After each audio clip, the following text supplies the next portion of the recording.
Hello, this is Rats. I'm logged in at ICC, and I'm going to play a live game here in a moment with Truxton. He's also a guru and video maker in Team 45 League, and we're going to play a game. I'm going to record my thoughts as we play the game, and then when the game's over, he's going to join me on Skype, and he's going to talk about the game. So, unfortunately, he's not able to make a video of the game at this time on his own, but hopefully we can do that in the near future, and then we'll have two videos in one. We often both do videos for the same game, and it's kind of interesting to compare notes, but this could be an interesting new series that we're starting. So let me match him.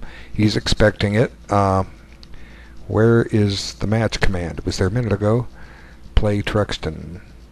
Where is it? Oh, there it is. Okay. I'm blind. All right. I'm going to play a 15-minute game, but I'm going to put a 3-second increment on it, simply because I'm going to lose some time discussing things. And if we get down to time scramble, we get down to time scramble. So match is set. Oops, I made it rated. Oh well. Okay, alright, I'm white, so I'm going to play the King's Indian Attack, the chess opening for you. Anyway, so basically white plays the first several moves with very little random move order. Knight F3, G3, Bishop G2, castles, D3, C3, Queen C2, Knight BD2, E4, and then maybe A4 and Knight C4, Rook E1, H3, Bishop E3, all kinds of different moves. Okay, so we'll see how Truxton plays it. And we played a couple of blitz games last night, and God, I was horrible.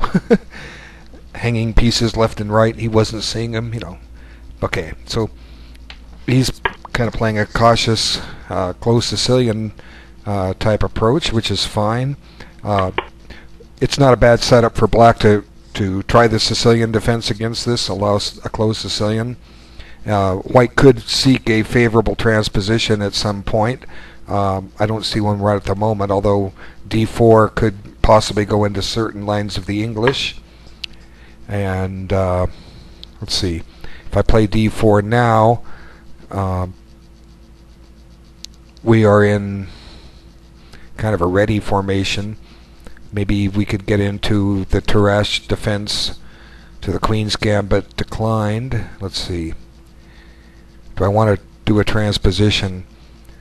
Sometimes that's what you've got to do. It would certainly mix things up. But of course, I still have to get D4, C4, and Knight C3, and if I want that,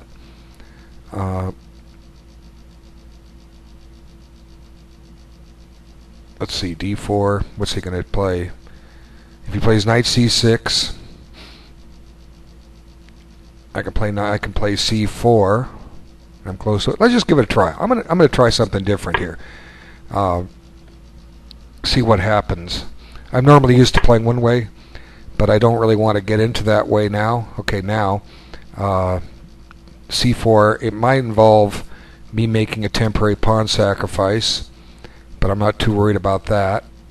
Let's just try to play it. C4, point is, by a temporary pawn sacrifice, he can play D takes C4, and he's crawling all over D4, and I need to do the same thing. D takes C5, and he can recapture on C5. I have to work to recapture on C4, but I'm going to try it anyway. Maybe he'll try to win a pawn and lag in development as a result of trying to hang on to it. I can't say yet. I'm just playing kind of impulsively, which I don't like. I like to sit and plan things out, but this is just a 15-minute game, so I can't have everything you want. Okay, now the objective, if he just like plays Bishop E7, is to play at some point C takes D5 and go into the Tarrasch defense to the Queen's Gambit declined, and see what he knows from that position. And you know, Bishop E7 does make sense. It's a developing move. Want to see what he does. Like I say, I'm not too worried about a capture to break the tension in the center. Either D takes C4. I can play D takes C5. He takes my queen. I take back. He takes on C5. And like I say, I have to work to recapture c4, but it shouldn't be too hard. Knight can go to d2, either knight, and if I put the f knight there, it opens up the diagonal, the bishop on g2, and I can just let the pawn sit there. I don't have to go chase it right away. I can develop my queen's bishop, because I'm just looking for development here. If he doesn't go into the main line, Queen's Gambit decline to Rash. So we'll just have to wait and see what he does. Meanwhile, clock is ticking. Okay, so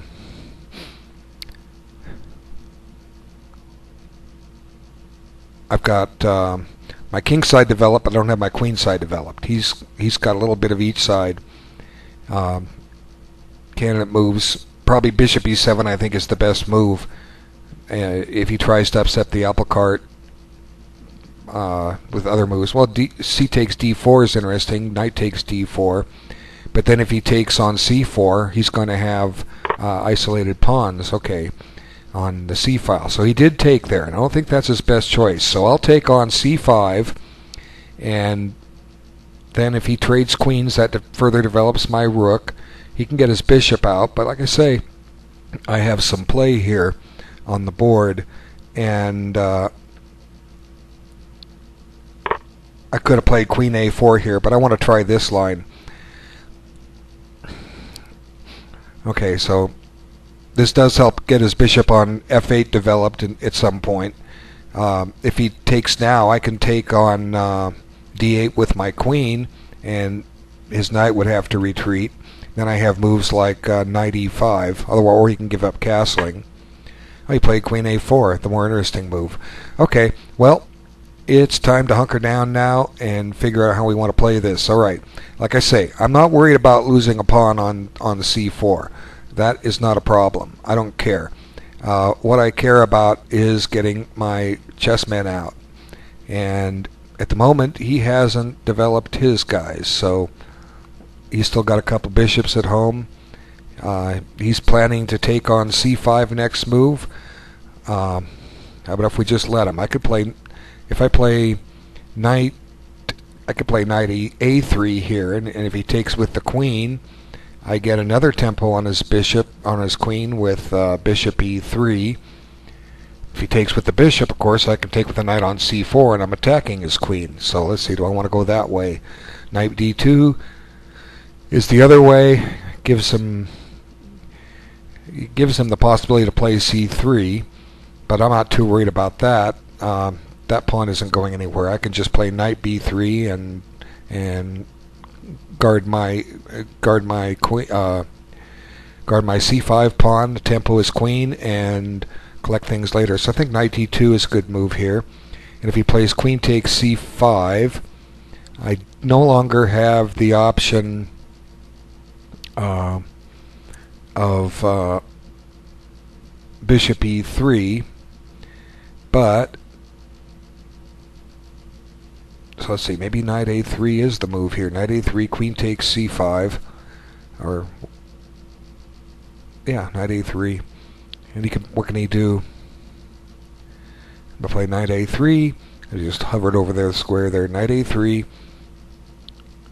If queen takes c5, I have bishop e3, and if he plays queen b4, he's taking away a potential square for his knight.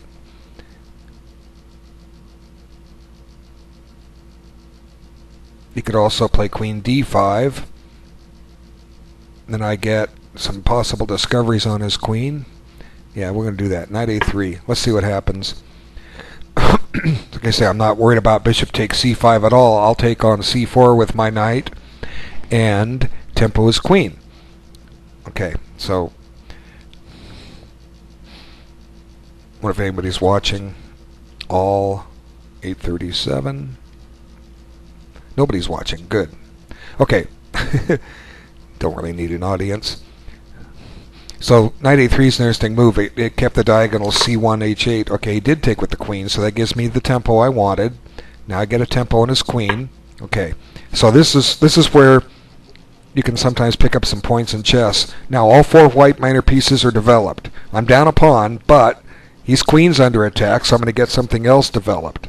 Where's he going to put his queen? He can put it on b4, but that takes away a square from his knight, so it allows me to play queen c2 and pressure c4 a little bit more. And plus, it also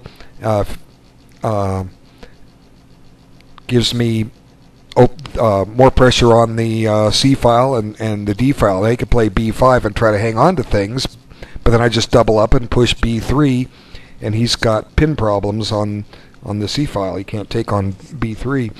So his queen's under attack. He needs to deal with that, and he's behind in development. And so he probably what he needs to do is return the pawn as quickly as possible and get caught up. But where does he put the queen? Queen h5 is a possibility, and then when I play knight takes c4, he goes and develops his king bishop and gets ready to castle. Okay, so that's okay. He played queen d5. That's not a move I'm worried about. Like I say, I can do discoveries now. Knight d4 attacks his queen again and prepares a few other nasties. Okay, I don't need to take and let him on d5 open up his c8 bishop's diagonal and help him protect c4. Knight d4 is just a fine little move here. Where's he going to put the queen? Okay, if he goes back to a5, I can take on c4 with tempo. If he goes to, he can put his knight on e4, I suppose, but then he's just self-pinning that piece. I can further the pressure on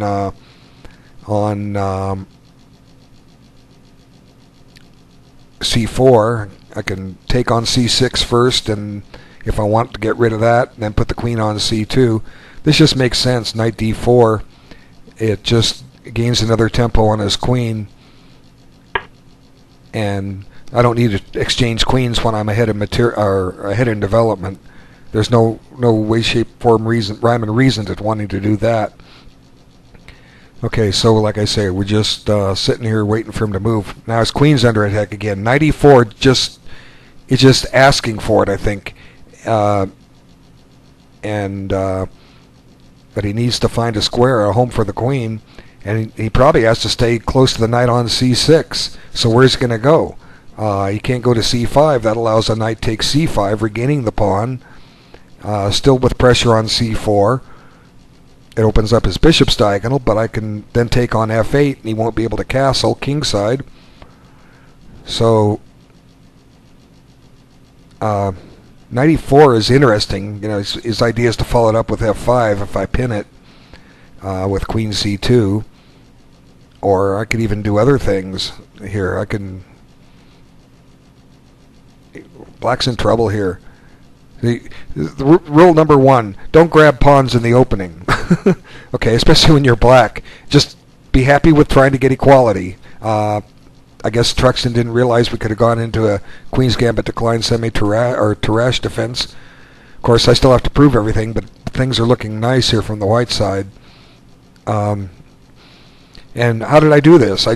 How did I come about getting a position like this? I recognized the possibility was there to try to transpose into a Tarrasch defense of the Queen's Gambit to see if he knew it.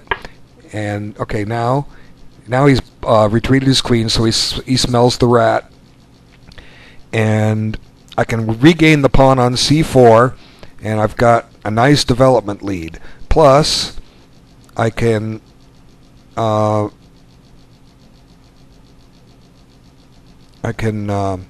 I want to take on c6? See, but the thing about taking on c6 is it weakens his pawns on the queen side. Do I want to take that? Well, if I take it now, he does have to take on c6, or he can zwish and zug me with queen takes d1, but that can't be any good because I'm going to have a bishop takes in the end. So, and if he takes, if he trades queens, okay, knight takes c6, queen takes d1, rook f takes d1, b takes c6, bishop takes c6, it's all over. So he's got to play b takes c6, and then what I can do is I can further the pressure, play queen a4, threatening to pin his take on c6 and pin his queen, which frees my rook to then give his queen another tempo. Oh gosh, he's in trouble here. I'm sorry, Truxton, I don't think you're going to make it here. Okay, what's he going to do? Queen takes queen doesn't work. It's gonna fall. C6 is weakness. He has to take with the pawn, and then I play queen A4. Of course, he can play knight D4 at some point, but I've achieved my aim here. I have weakened his pawns before stopping to regain my pawn. So queen A4, he can play knight D5, and I can just take on C4 with my knight, and he doesn't have time to take on E3 because C6 will hang. Then I'm threatening moves like knight E5 with more pressure. Okay, so let's see.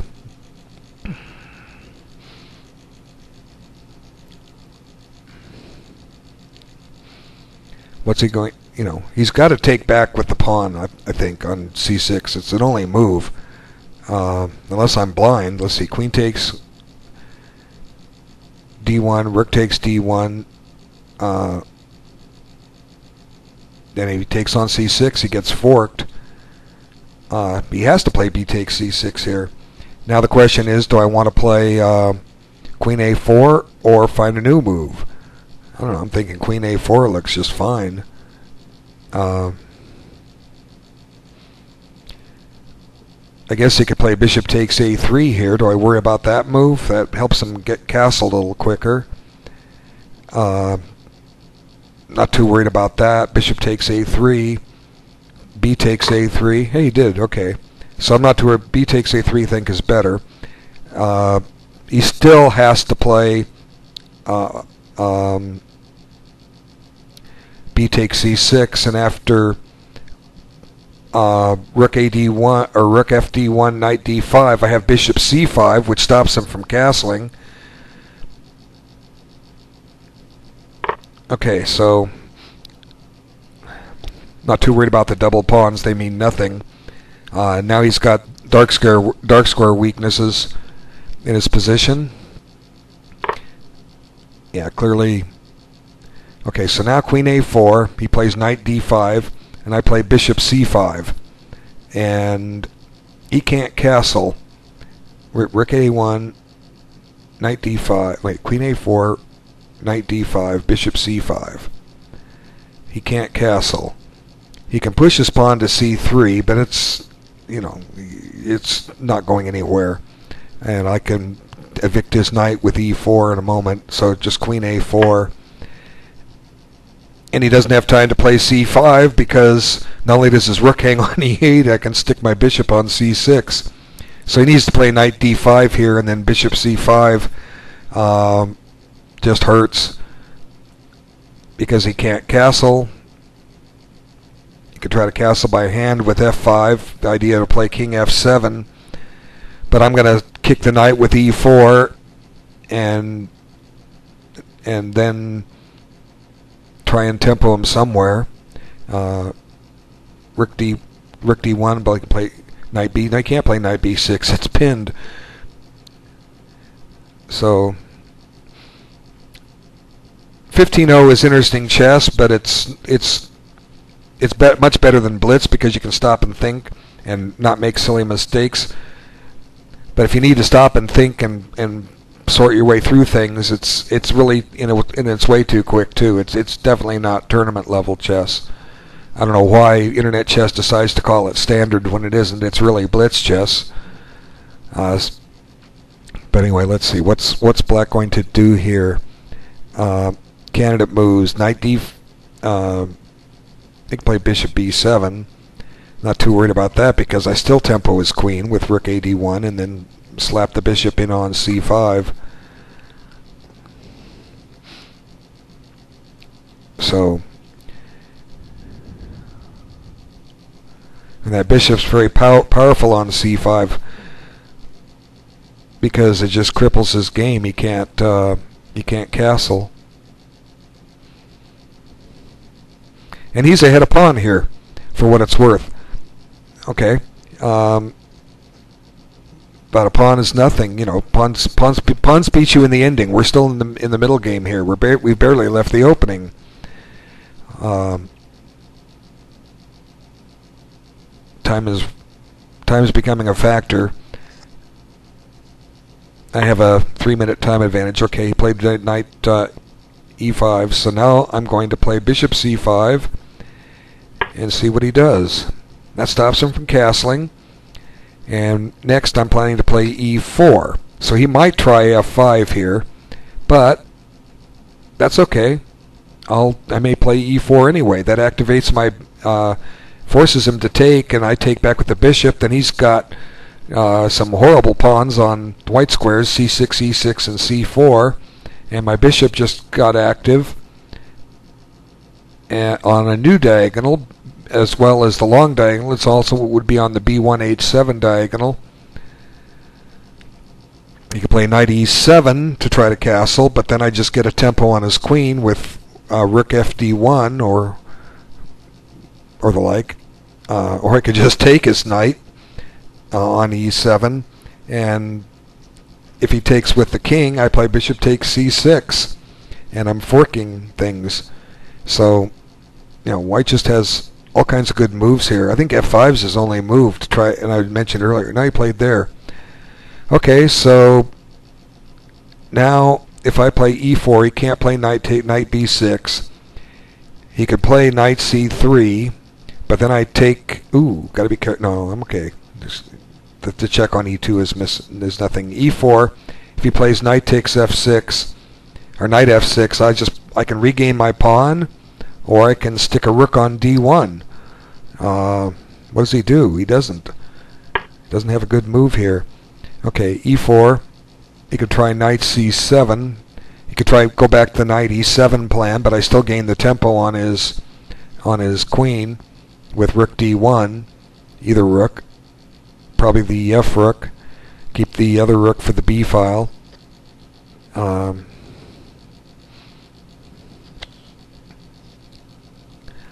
What's he do next? Let's see. Knight f6. Rook fd1. Where's he put the queen? c7. He still can't castle either side because the d file would be open. And I can just take on c4 and let him find a move. Of course, he could play. You can't do that. Oh yeah, you can. Okay, because his bishop is now guarding the rook. Okay, so he's holding on to his pawn. I'm not worried about his pawn. Okay, I don't care about that pawn on c4. I'll win it later. I could win it now with bishop takes c6, b6, but that's foolish because then he's allowed to castle. I like him right where he is. Of course, he can now castle queenside. So maybe what we need to do is convince him he doesn't want to castle queenside. If I play queen a5 and he castles queenside, then I take on a7, and I'm threatening his knight on b6. And that knight's in a little bit of trouble because it's doubly attacked. So I'll just play queen a5 here and preserve the idea of going to rook to d1 later. Like I say, I'm not worried about that pawn on c4 at all. He can't castle either side here. He's back to his f5 ideas. Try to get some space for the king to run so he can get his rooks connected. But I'm still sticking a rook on d1 next. Okay, so what's he going to do? Let's see. Queen c7. No, it's his move. He did play queen c7. Okay, so now his knight's pinned again. He's trying to castle. He could be trying to castle queen. So I said there's a problem with that. How about if we just stop him from doing that altogether with sticking a rook on d1? Okay, I've got a 4-minute time advantage. I'm taking all the key squares away from him. Okay, if I play rook d1, he can stick a rook on d1. But so what? What's that do? I just take on A7 again. Rook FD. Which rook do I want to move? It's always a question. Which rook now? Is F2 ever going to be a problem? Well, I'm guarding with my bishop. He doesn't have a bishop. I don't know if the F file is ever going to open up. The B file could come in handy. Rook FD1. Just improve the position of the pieces. Now he's got... Let's see, wait. Has he got a tactic here? Knight D5. Rook FD1, Knight D5. Queen takes... Well, I can always just move the queen and this knight's loose again. Rook FD1, Knight D5. Yeah, I can just do that. Okay, Rook FD1, your move. Okay. He's just looking for moves here, and they're he can't move his rook. He can't. The king doesn't even have a legal move. Can't castle. His bishop could move, but where? Try moving pawns. What move does he have? You know, it's just like he's holding on to this pawn, but white has all the development. Okay, so I was lucky he didn't realize you could take this into the Queen's Gambit Tarrasch.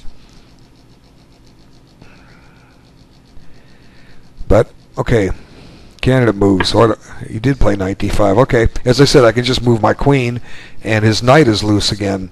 So where's he going to put his knight? Okay, if I put the queen on A4, I invite him to go back to B6. Then I got to find a new square for the queen. Suppose I just put the queen on D2. Okay, now he needs to push his knight back to F6, right? And is he threatening knight back to B6? Is he threatening anything I should worry about, like knight A4? Well, I can always wave a bishop in on D6. Queen E1 is an interesting move, bringing the queen all the way back, although I don't think the E file is going to open up. There's no clever queen sacrifice here with E takes C D5. E takes, queen takes, take on D6, and everything's hanging a mine. So if I play queen A4, knight B6 again, now the queen comes back to C2, and he still can't castle. They can play rook D8. So let's just put the queen on D2, double up, knight B6. Then I can put my bishop on D6. Where's he put the queen? You know what I can do? I think queen E1's interesting. I'm going to play that because I can do some discoveries. All the way back with the queen. Knight B6, bishop D6. Now if he puts his queen on the D file, like I say, I can do some discoveries with my bishop, and that I couldn't necessarily do with the queen on D2 because he gets a queen exchange. So he's got to deal with his knight. That's a problem. B6, E7, F6 are his possible moves. Meanwhile, if he goes D7 or F6 in light of everything else, C4 is still weak. Okay, time is definitely a factor. He's under a minute. I'm down to 3 minutes.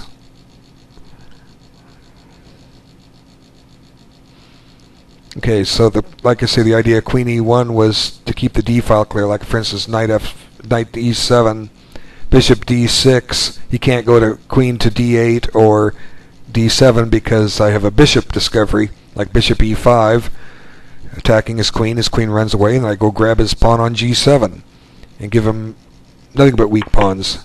Oh, he castles. He's giving up a piece. Okay, I don't think he can survive that, but maybe that was his best practical choice. Okay, so I guess I have to take it. If I don't take it, it's going to run away. Okay, so I take it. He took back. Now, do I want to take on A7? My bishop is loose. He's got this great pawn chain. Okay, but he doesn't have a discovery. I'll just take it. And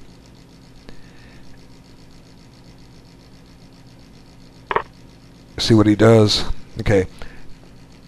Now, I have 5 pawns. He has 6, but I have an extra piece, an extra bishop, a dark squared bishop.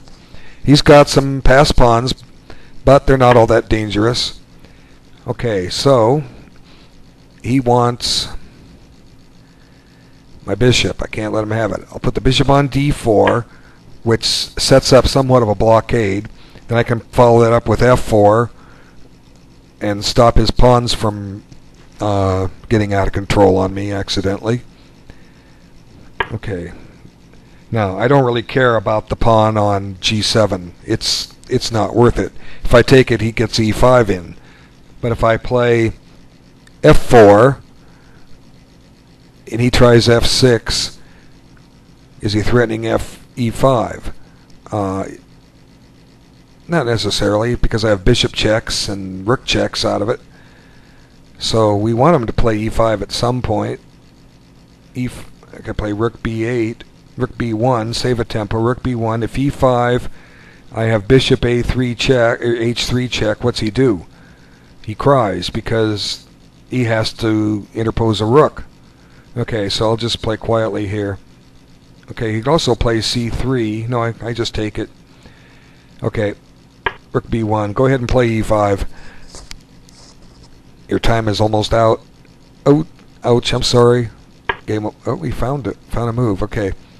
Well, I thought his flag was going to fall, but I'd rather keep playing. Now I can play rook B6, and I'm not really forking him because he has queen A4. What happened? Oh, he resigned. Okay, well, I'll wait for him to call me on Skype. Good game, thank you. Okay, so let's see.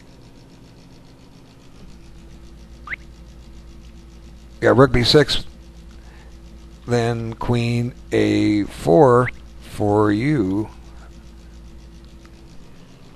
Okay, call me on Skype, guy. The video continues. We've got people that want to see what we talk about. Whoops. Call. Skype me, dude. Skype me. Okay. Let's see. Rook B6. He has queen A4.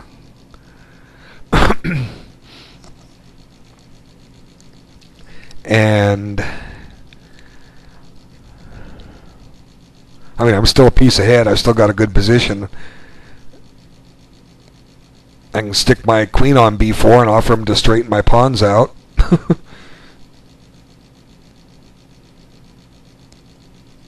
Am I captaining my team? Somebody else tell me a tell. Not this time. Vacation over next week. Work starts. Okay. Why isn't he calling me? Okay. Oh, it says I'm offline? Might help if I sign in, huh? Now you'll all see my Skype name. Ha ha ha. That's me.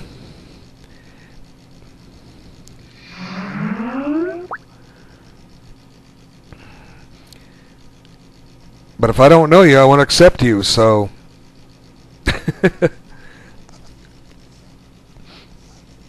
don't bother calling me.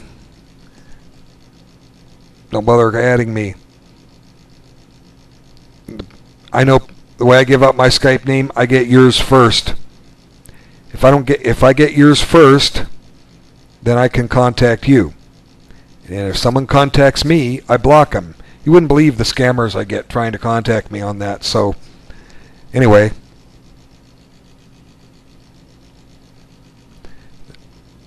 You see my Skype? There it is.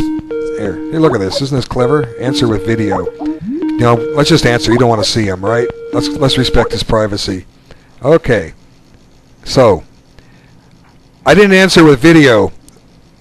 Or I guess I did. There's your video. Anyway, what's up, man? Let's go back to the beginning. Okay. We have 35 minutes in on the video. Cool. I'll just show a couple things. You'll find the whole video interesting when you see the whole thing. But Yeah, I guess everyone's seen my comments on the game, but now they're waiting for yours. This is what I've been playing as white, just because I'm trying to teach it to the students that are interested in learning openings. And these are the setups. Basically, white plays these moves. And here, I guess you'll see when you see the video, I looked at this thing and I said, you know, there's other options with this opening that I know about. Do you know what I was doing here? Oh, man. I really don't. You really don't. That's all right. You're going to learn. Don't worry about what you don't know. You're going to learn. All right. It's in the video. I don't want to give it away. Okay. Okay. Now, this is a good move. Do you know what I'm doing here? Now, I thought that, now hold on 1 second. So I'm supposed to follow you, right, on ICC? Yeah. Okay. You're not in the game? I was looking at it myself on my own thing. Let me get there. Yeah, and I'll examine you. Okay. Okay, I'm with you now. All right. Good. Yeah, Okay. yeah. You know what I was thinking you were doing with C4 was trying to give me an isolated D pawn. Very interesting. And so that's kind of why I took the way I did, was to avoid that. But I didn't really need to avoid it. It's just, you know, I figured I'd just give it a shot and see what happens. I thought I could avoid the queen exchange with queen A5, but that you know, avoiding the queen exchange was much more difficult than I thought it was, because I ended up moving the queen 4 or 5 times in a row, and then I couldn't castle. So, you know. Okay, so it's very interesting that you say that you saw I was trying to give you an isolated D pawn, and you didn't want to avoid that, right? Okay. Yeah. So here's what we have. I'll go ahead and give you the answer. This is what we call one of these thinking deficiencies that we're all guilty of. This is a book line. If you go into it, as I was saying on the video, your best move is just bishop E7 here. Okay. Right. And Yeah. then I play, I think knight C3, and then you castle, and then I give you your isolated D pawn, and it's a main line, theoretically analyzed position that black is just white has basically the advantage of the first move, and that's it. And I name the opening so you can look it up, and we'll move on.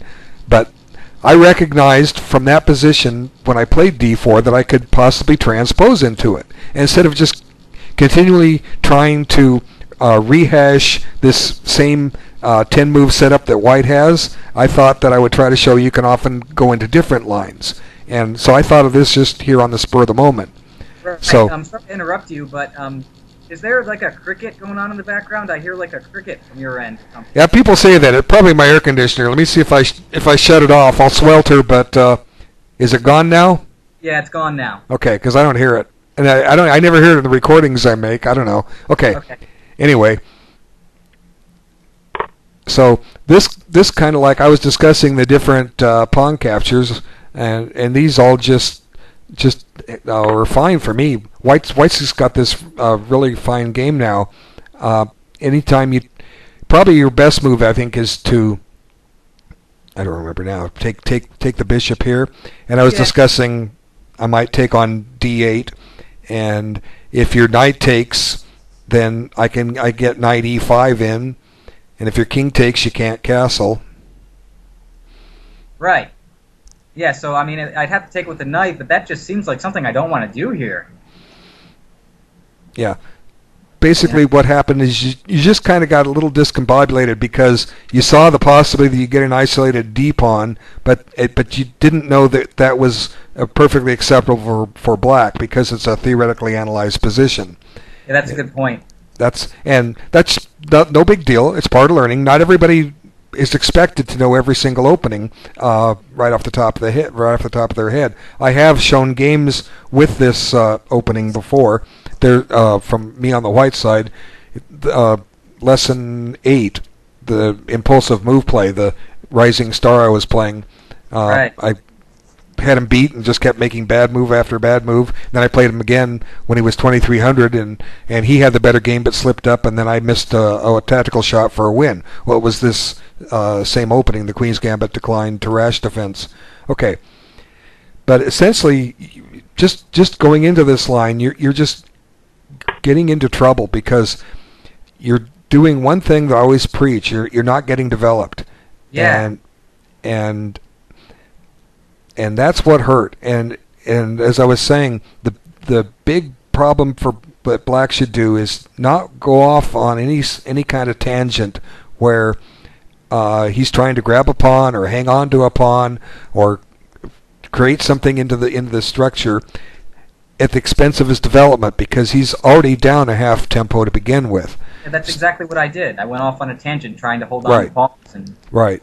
Exactly. And all I did was just sat here and developed pieces and started looking for ways to get developed. And my whole thought process explained, which you'll see when you do get the video. It's on YouTube. Okay, so I had candidate moves. I was talking about both of these candidate moves. The drawback with knight d2 is it takes away my bishop e3 shot. Exactly. That's exactly why I thought I could play queen a5. I didn't even consider knight to a3 when I played queen a5. Mm-hmm. Yeah. Well, sometimes it's just a blind spot. How often do we put knights on rook 3? We don't. Sometimes we do, but usually we don't. So it's easy to see that square is invisible or blocked, that it doesn't exist. Okay. So essentially, let's just take stock real quick. This is one thing I like to do. White has 2 pieces developed. Black has 3. And White's castle. This queen is developed. My entire queen side at this time is not developed, but I start getting everything developed with some kind of a tempo. With tempo, yeah, that's the problem. And that just magnified the advantage. Okay, so knight a3 here. And this is the point probably where you just needed to... Bishop e7. Yeah, bishop e7 or bishop takes c5, one or the other. Don't worry about holding on to the pawn. Right. And because you've got to get the development done. And you can sit down after the game's over and analyze out some continuations on your own. Just briefly, let's see. You were suggesting bishop e7. I was saying take the pawn unless you want to take it with the queen. Well, I've got to find a move here. Reason why I wanted a bishop e7 is that I don't want to take the pawn on c5 yet because I'm afraid of your rook coming to c1 and skewering my queen on c7. Okay. Because if you take on c4 with your knight, then I was thinking of going queen c7. Mm-hmm. Yeah, well, you're seeing a lot. Yeah. And this is just a 15-minute game. It's kind of hard to see everything. I was saying in the video that 15-minute is not standard chess. I don't know why Internet Chess calls it that. It's really just long blitz. Right. It's not standard. So candidate moves for me here. Bishop d2. I wasn't considering bishop e7 for your candidate for a move for you. Bishop d2.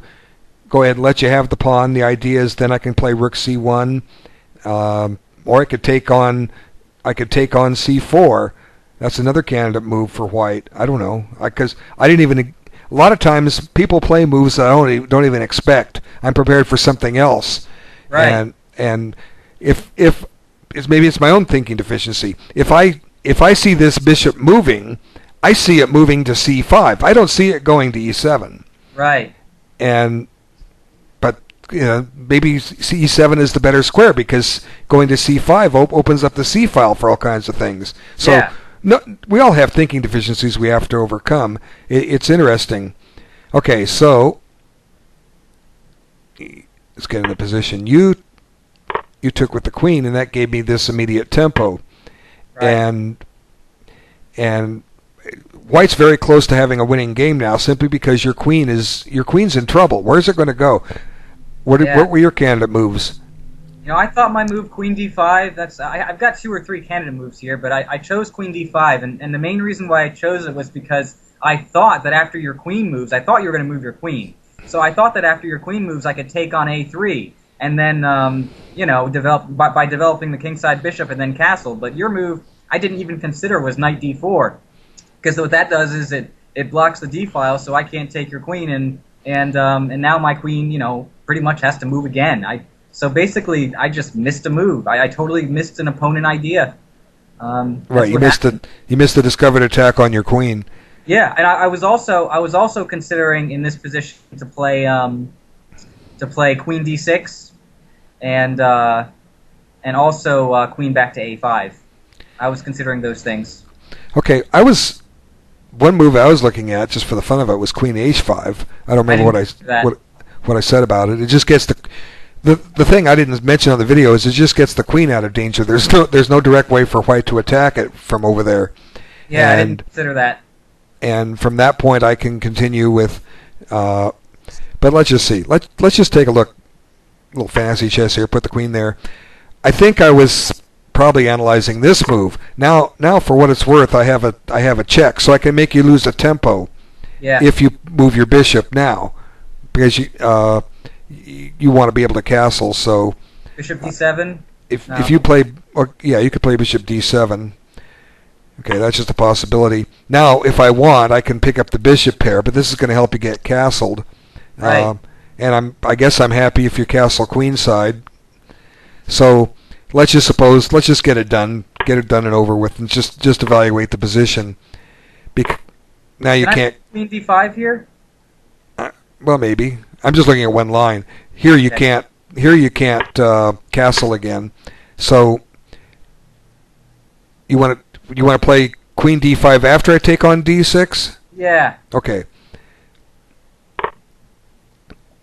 Okay, so queen d5 here. Okay, now I can back the queen up to a3. I can put my bishop on c5. I can put a rook on d1. Let's put a rook on d1.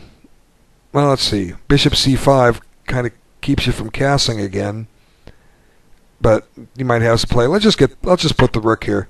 All right, let's castle long. Oh, you want to cast? That's terrible. I can't do that. I guess take the queen. Okay. Now maybe king e7. No, I get bishop c5. Right. Okay, but then I've got knight e4. You're here? Bishop c5, knight e4. Oh, okay. Right, yeah. Okay, so king e7. Well, you know what I'll do is I'll just double my rooks.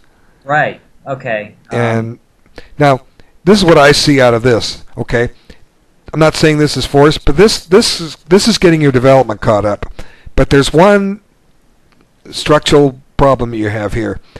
It's that the pawns aren't fixed in any way, shape, or form. So you're reaching a position much like that ending I always talk about, Stoltz versus Kashtan, the Hague 1928 Olympics, where Kashtan with black proved the bishop beats the knight with pawns on both sides of the board. Okay? Yeah.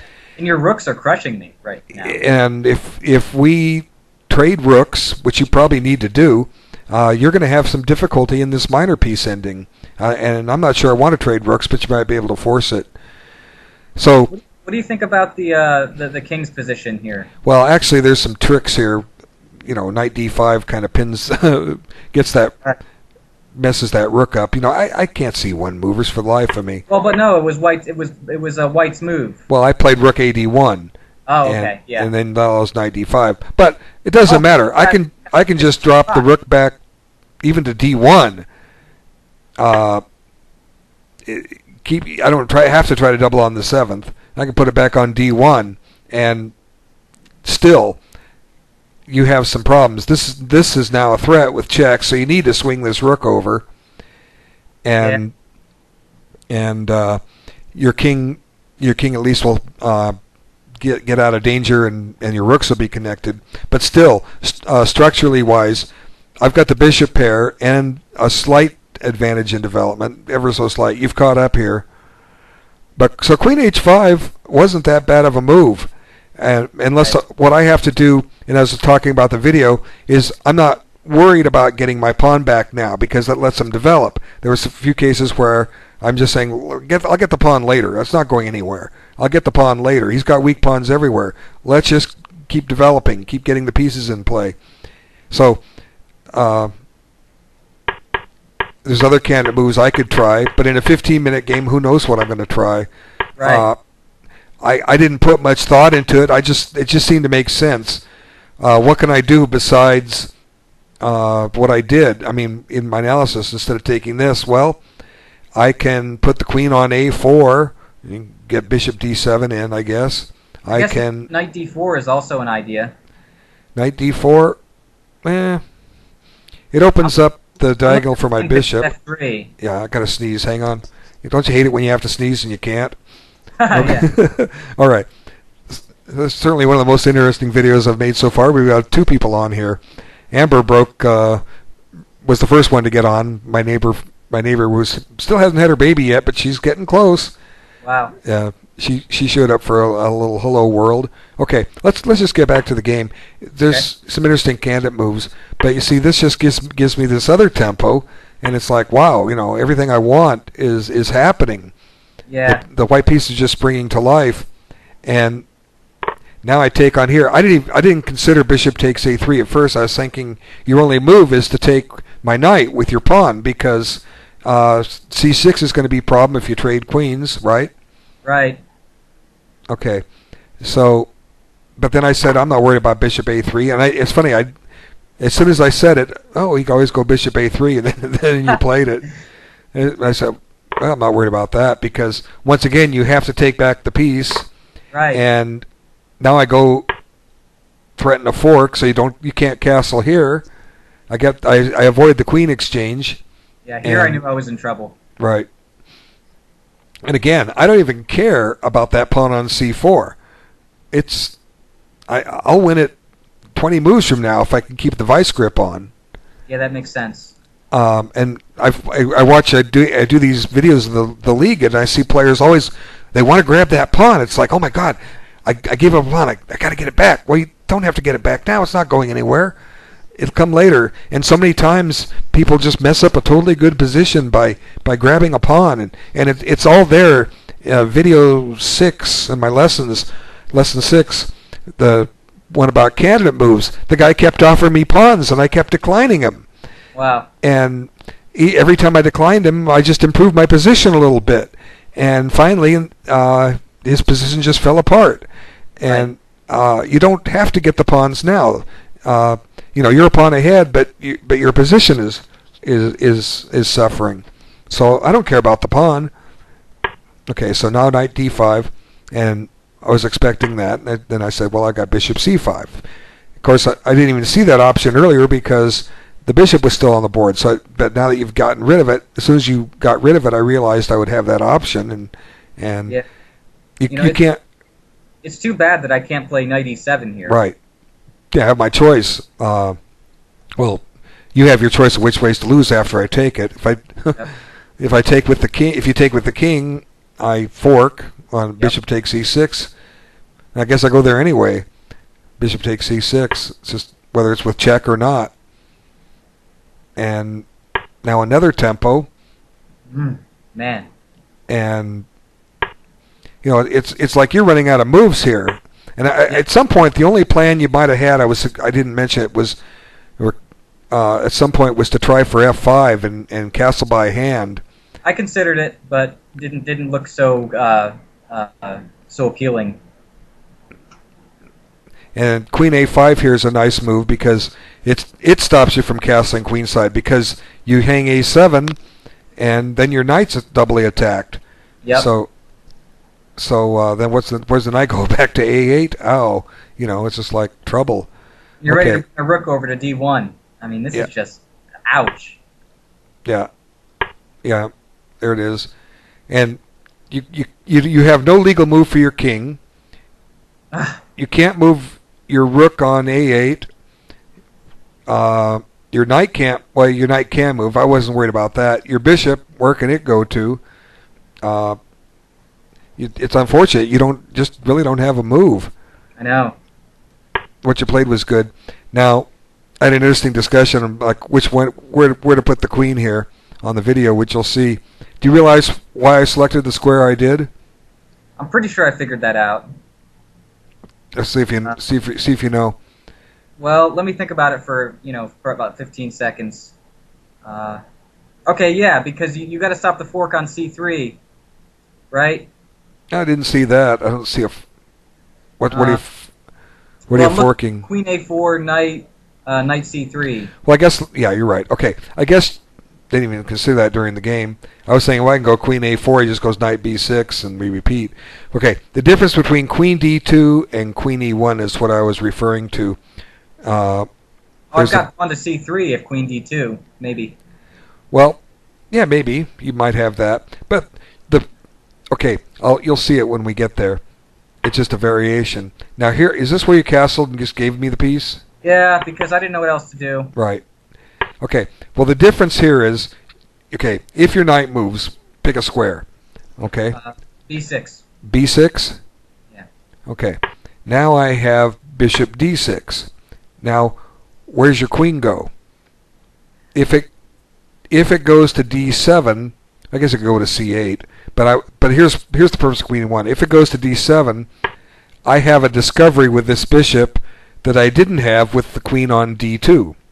Okay. So then I play this move. I could even play the cute bishop F8, but you might take it and give up your queen.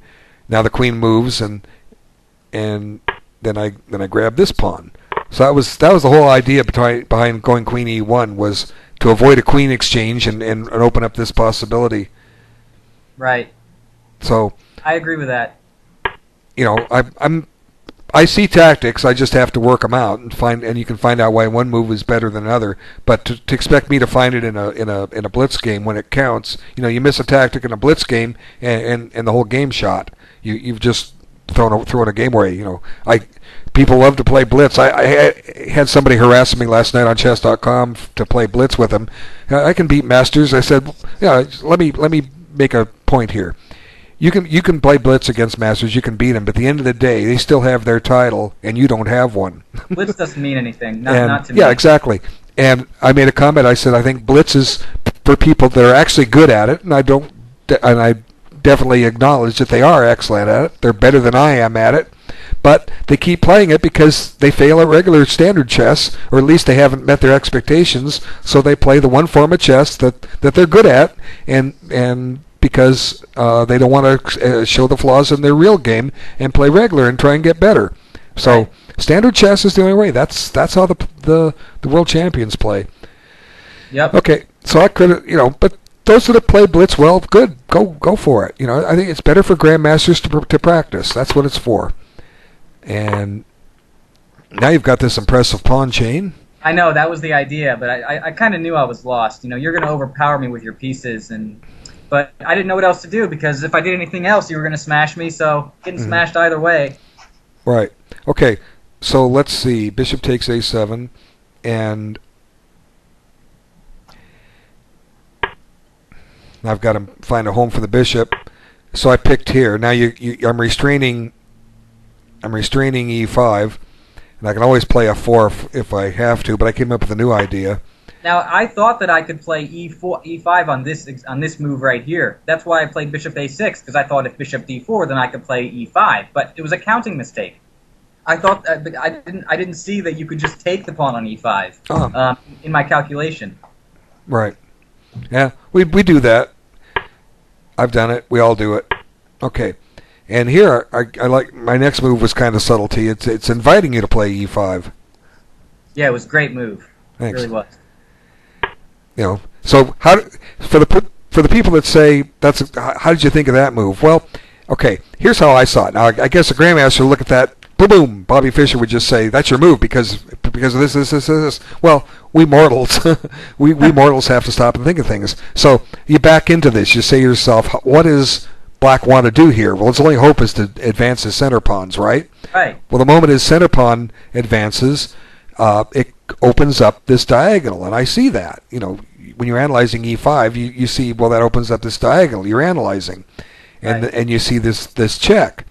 So if he plays E5, then I have bishop E3 H3 check, and he gets to give me a rook. Which one does he want to give me? See that? I didn't play E5 because all I saw was bishop B6, skewering the queen and the rook. Really? Well, I didn't see that far because this was enough for me. I stopped looking.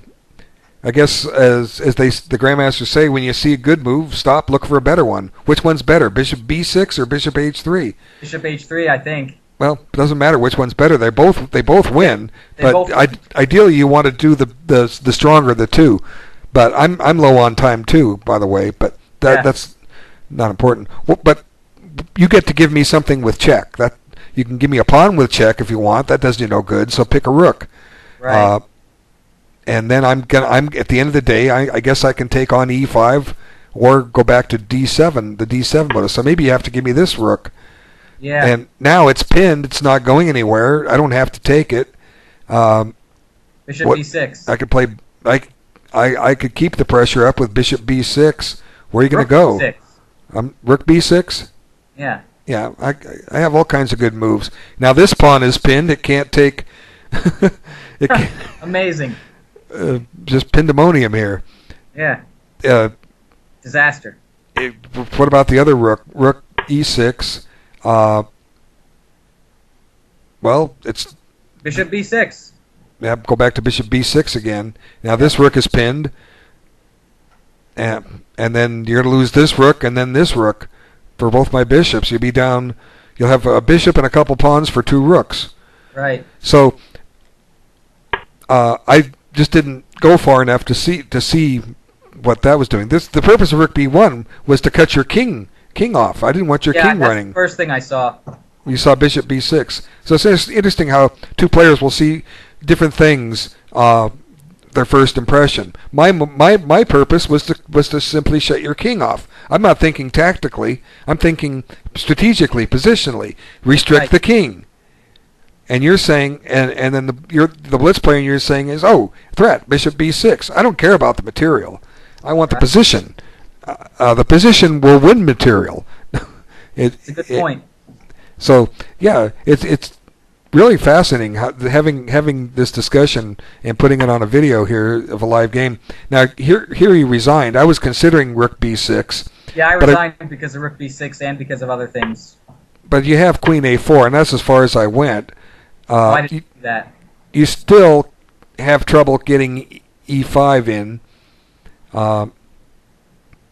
And as I mentioned, there's this loose pawn down here, but I don't care about that. That's insignificant. Right. I don't care. I don't care about that. I have moves like Queen E5. I mean, that's almost deadly. It's threatening. Yeah, that is deadly, I think. It's pretty sure that wins. That move wins. It's not threatening a mate in one, here? But it's close to a mate threat here. Right.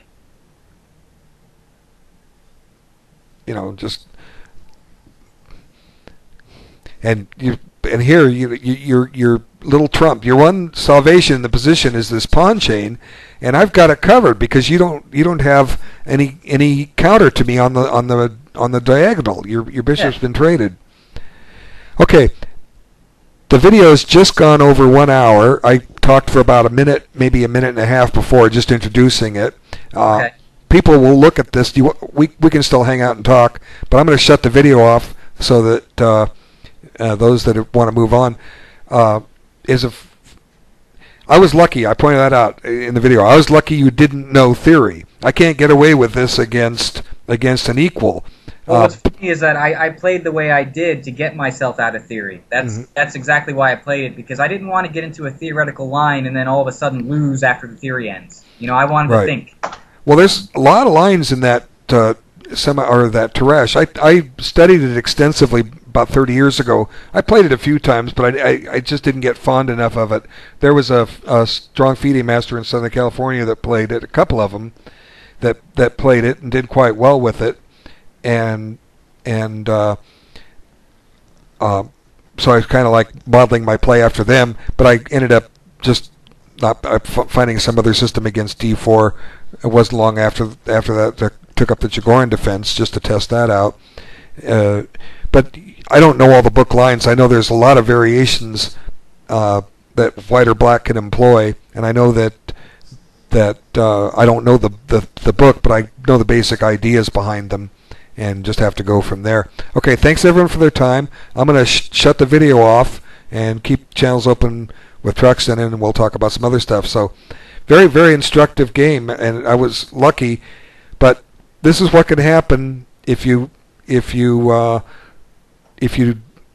get greedy or don't get greedy, and how you can win or lose a game in a hurry. And I wouldn't have won this game in a hurry if he had known theory. So you don't have to know all the book lines. Just recognize what the principle of that opening is, and that's good enough. Then you work out the book. Okay, I'm going to close the video. Talk to you all soon. Take care.